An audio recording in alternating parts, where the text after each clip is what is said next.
Ce jeune Camerounais a été pris au piège chez les Pygmées du Cameroun. Il vivait en ville. Il est arrivé en forêt, il était vêtu en tout en blanc. Maintenant, il est devenu comme ça, là, avec des vêtements qui ont changé de couleur. Il est devenu plus qu'un autochtone même du pays, du village. On l'a même nommé Nkonkoma du village. C'est pourquoi il partait chez les Pygmées. Il a oublié. Hein.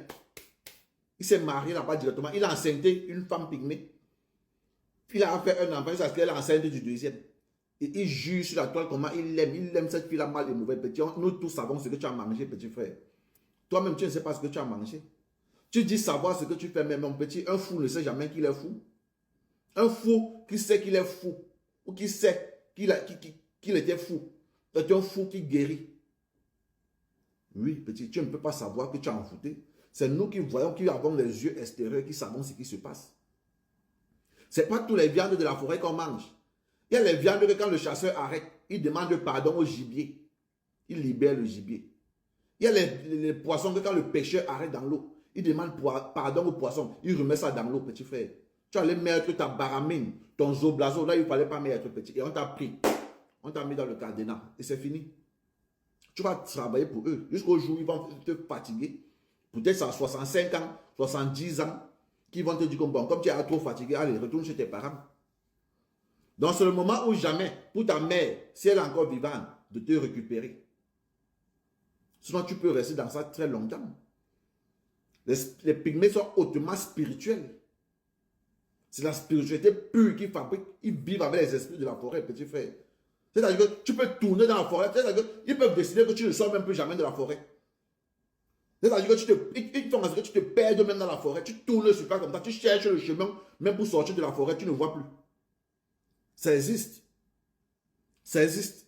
Quand tu entres dans une forêt spirituelle, mystique, tu peux tourner à l'intérieur de cette forêt pendant des jours, des mois et des mois, jusqu'à ce qu'on décide de te libérer et de te montrer le chemin pour que tu partes. Mais tu es dans quelque chose que toi-même tu ne sais même pas. Que la mère de ce garçon se réveille, que sa famille se lève et vienne sauver leur enfant. C'est important. C'était Bazor. Abonnez-vous pour les nouveaux. On fait ça. Ciao, ciao. Le jeune TikToker que vous voyez là a laissé sa copine en ville, dans la ville de Yaoundé, étant enceinte. Oui, sa copine c'est celle-ci. La première image ici. Oui, il a laissé sa copine Belair à Yaoundé pour aller en mission à l'est du Cameroun. Pour ceux qui ne connaissent pas, l'est du Cameroun, c'est un pays où on retrouve les gens de petite taille qui vivent de la chasse et de la cueillette. Histoire joue sur nous maintenant.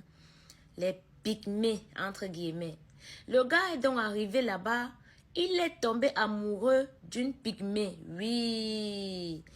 La pygmée, c'est celle que vous voyez dans la deuxième image là. Oui, le gars a commencé lui à yamo. Franchement, la fille pygmée là, elle était même déjà enceinte d'un marabout là-bas à l'est. Mais le gars a dit que non, il va prendre la grossesse de la fille pygmée sous sa responsabilité. C'est comme ça qu'il a même construit une maison à la famille de la pygmée-ci. Et il s'est définitivement installé à l'est du Cameroun chez les pygmées, maman. Jusqu'à vous le voyez partout sur TikTok. Sûrement vous avez déjà vu ce jeune dans votre poutoire. Sauf qu'il a abandonné sa jeune copine s'il a enceinte en ville pour aller s'installer définitivement chez les pygmées parce qu'il dit qu'il a trouvé l'amour de sa vie. Il a trouvé la femme de sa vie chez les pygmées et il reconnaît, il va prendre la responsabilité de la grossesse de sa copine pygmée. Dinguerie! J'espère que c'est l'amour naturel. Que ce soit l'amour naturel ou pas. Moi quoi? En tout cas... Tous ceux qui disent qu'on n'a pas bassé le gars si, regardez sa vie d'avant. Il vivait sa belle vie en Europe. Je vous ai dit dans une vidéo qu'il était photographe. Voilà ça. Le gars allait au Cameroun pour une tournée. Puis précisément dans le village des Pygmées.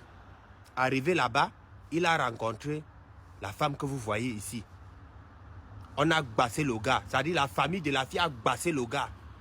Et je vous rappelle qu'avant qu'il ne parte au village pour les vidéos, voici sa femme qu'il avait laissée en ville avant d'aller là-bas. Le gars arrivé là-bas, il a rencontré la femme. On lui a bassé. Il a oublié sa belle femme. Il a oublié même sa vie. C'est-à-dire, il a oublié tout ce qu'il vivait. Même en Europe, il a tout oublié. On vous dit qu'on a bassé le gars. Vous discutez. Vous nous dites que c'est l'amour. Donc ça là, c'est l'amour. Quelqu'un abandonne tout ça pour aller vivre en brousse. Avec quel genre de femme même? Et vous nous dites que c'est l'amour. Non, non, non, il faut que ses parents se lèvent. Les parents de ce gars doivent se lever. Oui, oui, il y a quelque chose, ce n'est pas simple. Regardez comment le gars est beau, il était beau avant. Regardez vous-même. Au village, là, il est devenu quoi? Le gars a noirci. Pourtant, il n'était pas noir. Vraiment, si c'est mon frère comme ça, non, je ne dois pas laisser.